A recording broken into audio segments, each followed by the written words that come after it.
I'm so tired of eTorques. eTorque sucks. I don't want eTorque. I don't want this hybrid shit in my Ram. Blah.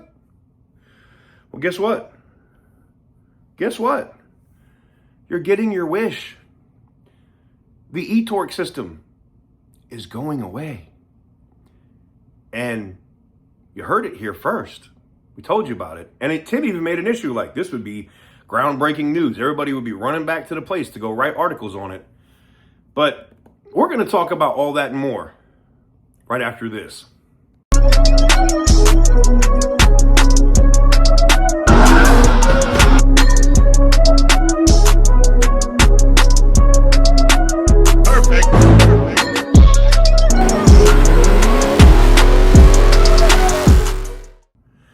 Guys, before we get into today's video, we've got to talk about the giveaway going on the channel right now. The try order, or the ability to get on the 3 different vehicles at maxed out entries, is ending at some point today. I can't tell you when it's going to end. It was supposed to be pulled off the site this morning. They're working on it. By the time you see this video, it could probably already be gone. But the SRT10 Viper pickup truck is also coming to an end. We have massive extra entries up on just that as that closes out June 4th.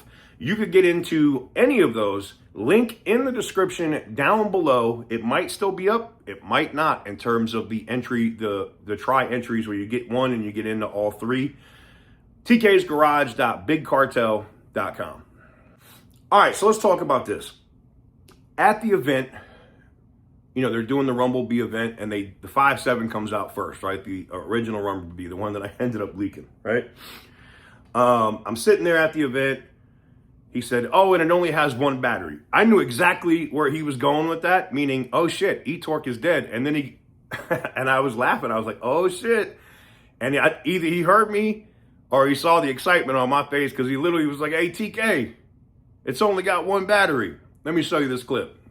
1 battery. Yeah, here comes. TK, it's got 1 battery. Thank God! You may see more of that. For most reveals, that would have been the headline, but not for us. For Rumble.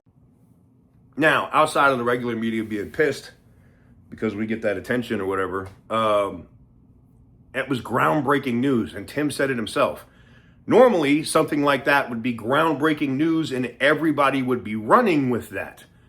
But there was so much stuff coming from a 6.4 Rumblebee and the supercharged Rumblebee that it kind of got shuffled away. Not for me. I thought it was huge because I knew what it meant. We know that there is some other stuff coming in terms of returning V8s to other vehicles like the Rebel. More on that in a coming video.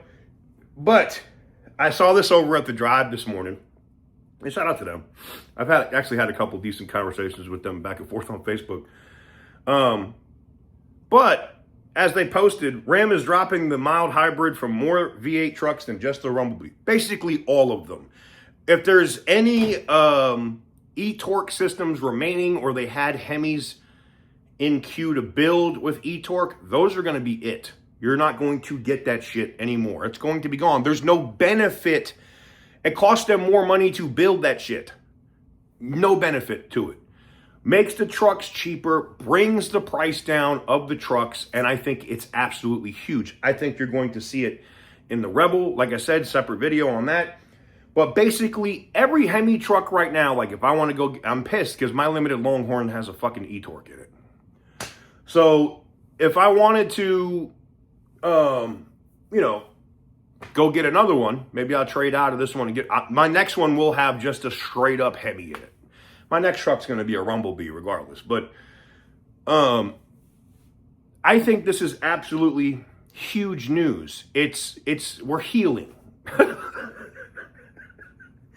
As a brand and a family, we're healing from all this other electrified bullshit that's been going on for the last 3 or 4 years. Okay, so we're getting back to what actually works and getting back to healing. Now, I've heard differentiating information.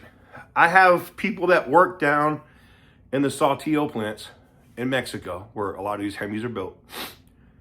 And they're telling me that there's HEMIs that are coming that's gonna have no MDS system. What does that mean? That is the cylinder on demand bullshit, like what General Motors had, DOD or AFM, whatever they call it, active fuel management, where it shuts down some of the valves in the cylinders, it collapses them, so you're only driving on like 4 cylinders. Dump that shit. Now, I get for them to do that, they might have to recertify or do some other stuff with the engines, and that might be why they haven't yet. But what I'm being told is that that's coming. Because we heard the same thing from the Rumblebee. No MDS, no start-stop, no e-torque, all of that shit was gone. And we were right about the e-torque. We were right about the 5.7. Are we going to be right about MDS? That's going to be the interesting one. Now, just them dropping that alone is massive news. And it'll be interesting to see how Tim has their team put pricing on these same trucks that no longer have this hybrid system, because there's cost savings there, and no more start-stop system, so there's cost savings there. I just don't know how much of a is it going to be $2,000 in price? Is it going to be $3,000 in price? Look, everything that comes in terms of a discount is welcomed, because we all know that the price of an average vehicle right now is absolutely fucking insane. It's too damn high, as Jimmy would say.